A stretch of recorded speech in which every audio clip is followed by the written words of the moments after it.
penghargaan yang diberikan karena layanan atau manfaat yang diperoleh. Pengertian serupa juga ditulis dalam situs resmi KPK.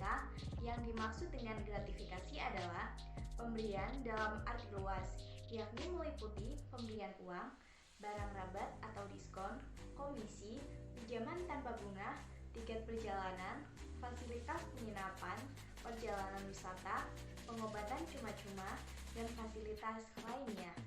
Pengertian ini tercantum dalam Undang-Undang Nomor 20 tahun 2021. Penjelasan ini terdapat pada pasal 12D ayat 1. Istilah gratifikasi sering muncul dalam sebuah kasus korupsi ataupun suap. Biasanya gratifikasi dikaitkan dengan sebuah pemberian secara cuma-cuma.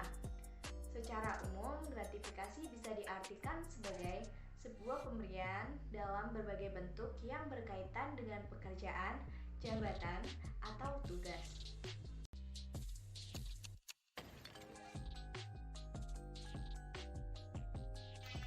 Contoh gratifikasi di lingkungan kampus.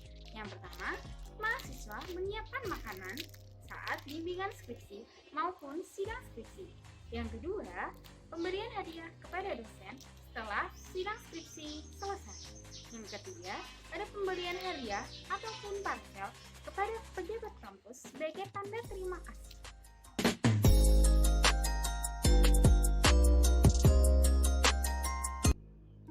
Contoh gratifikasi di lingkungan organisasi. Yang pertama, korupsi anggaran organisasi. Organisasi yang bergerak pada suatu penyelenggaraan kegiatan, dana berasal dari rektor yang dimintai proposal pengajuan dana oleh organisasi. Proposal biasanya dibuat anggaran biaya untuk membuat suatu kegiatan. Namun, sebenarnya hanya 50% dana yang digunakan, sisanya dibagi oleh anggota organisasi tersebut. Kemudian, salah satu contoh dari gratifikasi yang sering terjadi di kalangan mahasiswa adalah membayar jasa joki tugas. Tahukah kalian bahwa menggunakan jasa joki tugas seperti untuk membuatkan skripsi merupakan salah satu dari bentuk kecurangan? Biasanya mahasiswa akan menggunakan jasa dari joki tugas ini ketika ia mulai merasa lelah dengan tugas yang menumpuk. Namun, alangkah baiknya bagi kita untuk tidak menggunakan jasa joki tugas ini.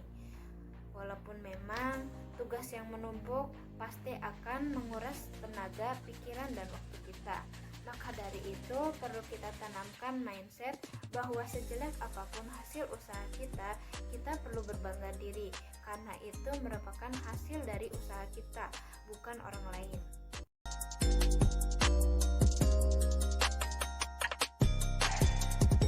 Selanjutnya adalah upaya pencegahan korupsi dalam bentuk gratifikasi. Yang pertama adalah pembenahan terhadap diri sendiri dan kampusnya. Upaya ini merupakan upaya yang cukup optimal yang dapat dilakukan kita sebagai mahasiswa untuk mencegah tindak pidana korupsi, yaitu mahasiswa dapat mendemonstrasikan diri serta kampusnya agar terbebas dan jauh dari tindak pidana korupsi, serta tetap menjaga integritas dengan setinggi mungkin. Yang kedua adalah mengidentifikasi adanya tindak pidana korupsi di lingkungan kampus.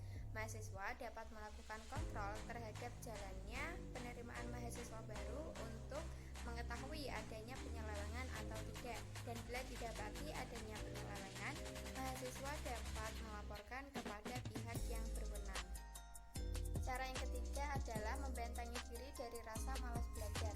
Mahasiswa dalam berkompetisi untuk memperoleh nilai setinggi-tingginya hendaknya tetap mempertahankan moralitas, sehingga terhindar dari rasa curang, seperti memberikan hadiah kepada dosen pembimbing sebagai bentuk gratifikasi untuk memperoleh nilai yang baik. Yang keempat adalah upaya edukatif. Upaya ini merupakan upaya yang tidak kalah penting dari upaya yang sebelumnya. Nah, upaya edukatif dapat dilakukan dalam bentuk dialog, seminar, maupun membuka ruang diskusi dan lain sebagainya. Diharapkan dengan adanya edukatif ini dapat menumbuhkan sikap anti korupsi dalam diri mahasiswa. Nah, harapannya sikap ini dapat melekat dalam diri mahasiswa.